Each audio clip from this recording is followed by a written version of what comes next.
চতুর্থ শ্রেণীর হিন্দু ধর্ম ও নৈতিক শিক্ষা বিষয়ে প্রথম সাময়িক পরীক্ষা 2020 এর গুরুত্বপূর্ণ যে প্রশ্নগুলো এগুলো সাজেশন আমি এখন দিব। সাজেশনগুলো অবশ্যই ভালোভাবে সুন্দর করে খাতায় লিখবে এবং ছবি তুলে গ্রুপে পাঠাবে, সাথে সাথে মুখস্থ করবে পরীক্ষার জন্য। এখান থেকেই তোমার প্রশ্নগুলো হবে, কোনো প্রশ্নে অবশ্যই বাদ দিবে না। সংক্ষিপ্ত যে প্রশ্ন উত্তরগুলো, আমরা কি দেখে অবাক হই? ঈশ্বরকে স্বয়ংভূ বলা হয় কেন? ঈশ্বরের রূপ কিভাবে প্রকাশিত হয়? তুমি কেন ঈশ্বরকে শ্রদ্ধা করবে এবং ভালোবাসবে? তুমি কেন সকল জীবকে ভালোবাসবে? গাছপালা পশু পাখি আমাদের জন্য কি করে? এগুলো কে সৃষ্টি করেছেন? ঈশ্বর যখন কোনো রূপ ধারণ করেন তখন তাকে কি বলে? যে কোনো দুজন দেবতার নাম লেখো। দেবী দুর্গাকে 10 ভুজা বলা হয় কেন? ব্রহ্মার বাহন ও আসনের নাম লেখো। বিষ্ণু কাদের দমন করে? কোন তিথিতে শিব পূজা করা হয়?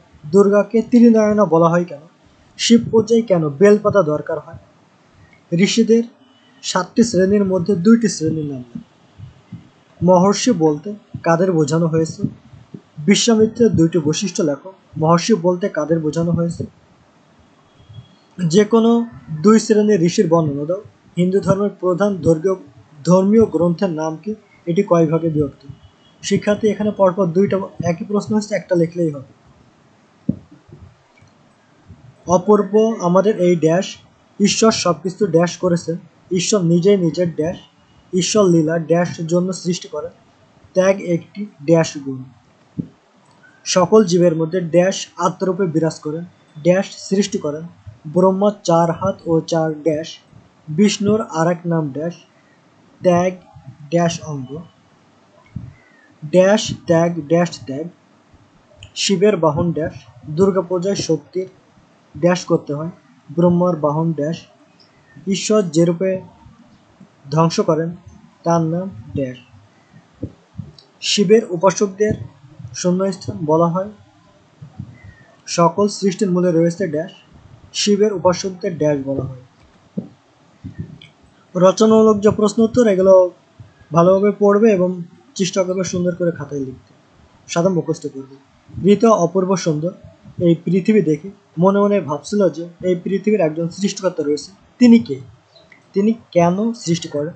তার সৃষ্টি সম্পর্কে 4টি বাক্য লেখো। ঈশ্বরকে কিভাবে অনুভব করা যায়? ঈশ্বরই সবকিছু নিয়ন্ত্রণকারী। এ সম্পর্কে 4টি বাক্য লেখো। রাতের আকাশে আমরা অগণিত নক্ষত্র দেখি। এসবের নিয়ন্ত্রণ করেন কে? আমরা তার প্রতি কেন কৃতজ্ঞ থাকি? তা 5টি বাক্য লেখো। শিক্ষার্থী 4টি বাক্য লিখলে হবে। বৃক্ষরোপণের প্রয়োজনীয়তা বর্ণনা করো। তিনি দুষ্টের দমন করে ন্যায় ও সত্যের প্রতিষ্ঠা করেন। তিনি কি? তার সম্পর্কে 5টি বাক্য লেখো। ঈশ্বর সর্বশক্তিমান, নিজের ভাষায় লেখো। একই প্রশ্ন শিক্ষার্থী 2বার হয়ে গেছে, একটার উত্তর করলে হবে। ঈশ্বরের সৃষ্টি অনেক সুন্দর কেন? ঈশ্বরের লীলা কি? ঈশ্বর লীলা প্রকাশের জন্য কি করেন? ঈশ্বর কেন সৃষ্টি করেন? ব্রহ্মার বর্ণনা দাও। বিষ্ণুর বর্ণনা দাও।